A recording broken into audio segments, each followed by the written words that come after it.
नमस्कार दोस्तों, चलिए जानते हैं झारखंड की राजनीति से लेकर गांव तक की 25 से बड़ी खबरें। लेकिन उससे पहले आप इस चैनल पर नए हैं तो सब्सक्राइब जरूर कर लें।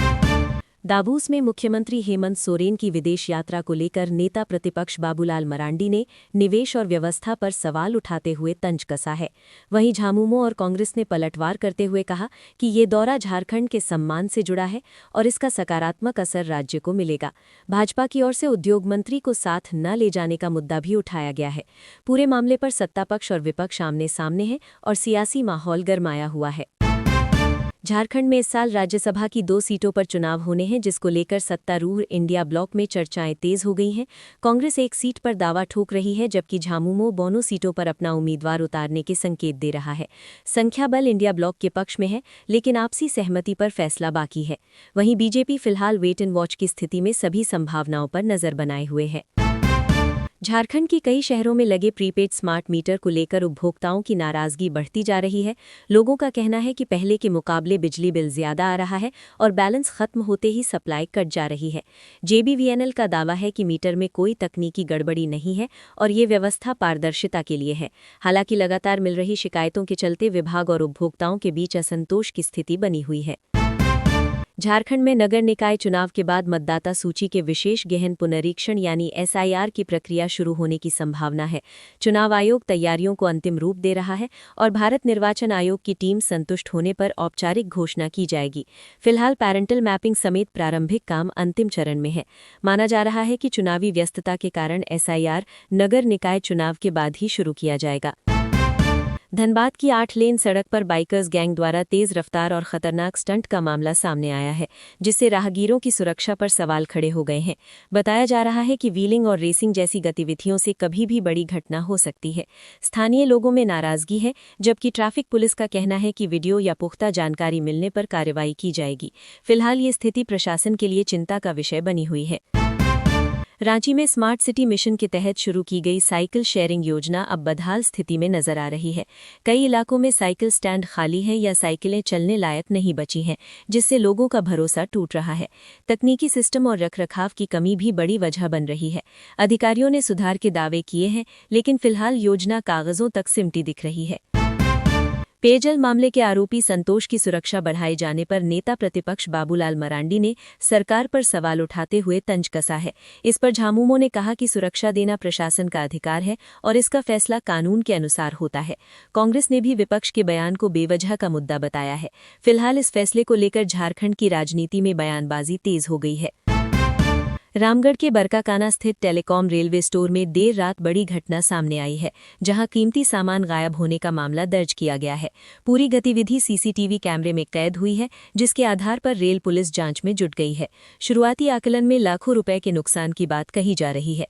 पुलिस का दावा है कि फुटेज के सहारे जिम्मेदार लोगों की पहचान कर जल्द कार्रवाई की जाएगी। रांची में अतिक्रमण हटाओ अभियान के बाद दोबारा कब्जा होने की शिकायतों पर प्रशासन ने सख्त कदम उठाया है।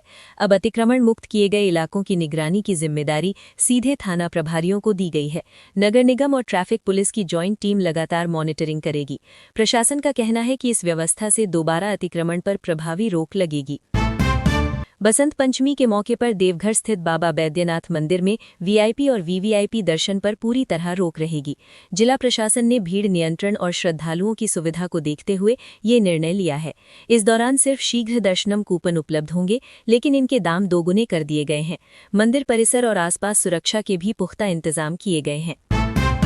रामगढ़ के पतरातू डैम में म्यूजिकल फाउंटेन का सफल ट्रायल किया गया है, जिससे पर्यटन को नई पहचान मिलने जा रही है। हर शाम संगीत, रंगीन रोशनी और पानी की लयबद्ध फुहारें पर्यटकों को आकर्षित करेंगी। साथ ही लेजर शो की भी तैयारी चल रही है, जिससे नाइट टूरिज्म को बढ़ावा मिलेगा।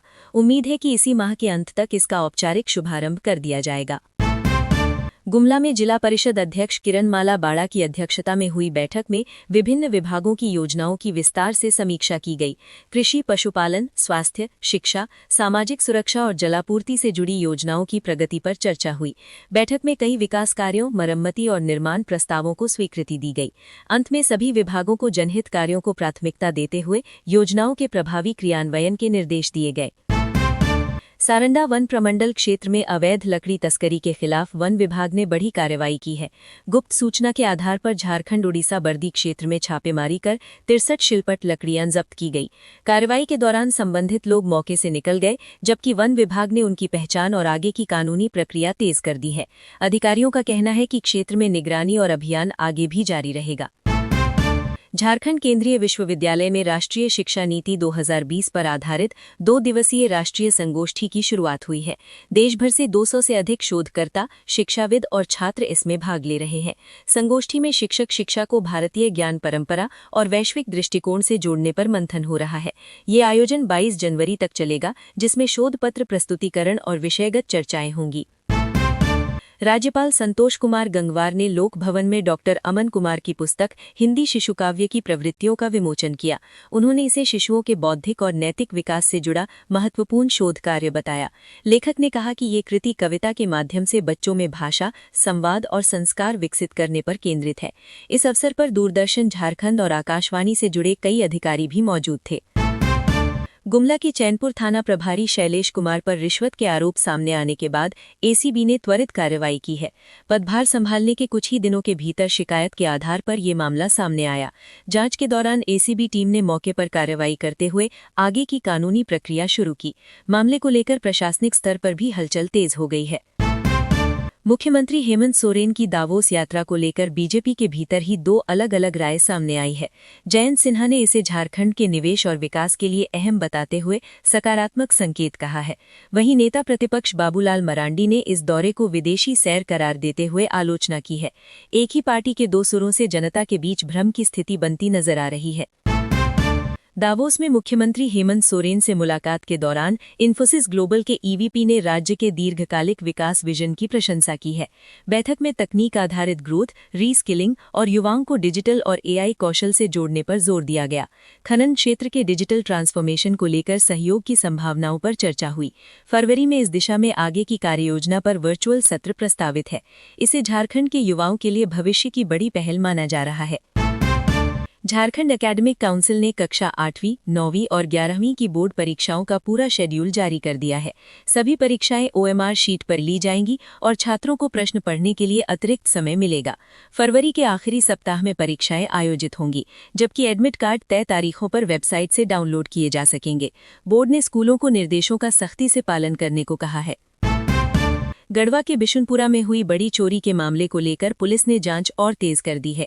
पुलिस अधीक्षक के निर्देश पर विशेष जांच टीम यानी एसआईटी का गठन किया गया है। सीसीटीवी फुटेज, कॉल डिटेल और पुराने मामलों से जुड़े लोगों की गहन पड़ताल की जा रही है। साथ ही अन्य राज्यों की पुलिस से भी सहयोग लिया जा रहा है। पुलिस का दावा है कि जल्द ही इस पूरे मामले का खुलासा किया जाएगा। चाईबासा सदर अस्पताल पर एक बार फिर गंभीर सवाल खड़े हुए हैं, जहां एक ही परिवार के 3 सदस्यों में संक्रमण पाए जाने का मामला सामने आया है। आरोप है कि प्रसव के दौरान अस्पताल में दिए गए रक्त से ये स्थिति बनी। हालांकि इसकी पुष्टि के लिए जांच जारी है। स्वास्थ्य विभाग ने पूरे प्रकरण की विस्तृत जांच के आदेश दे दिए हैं।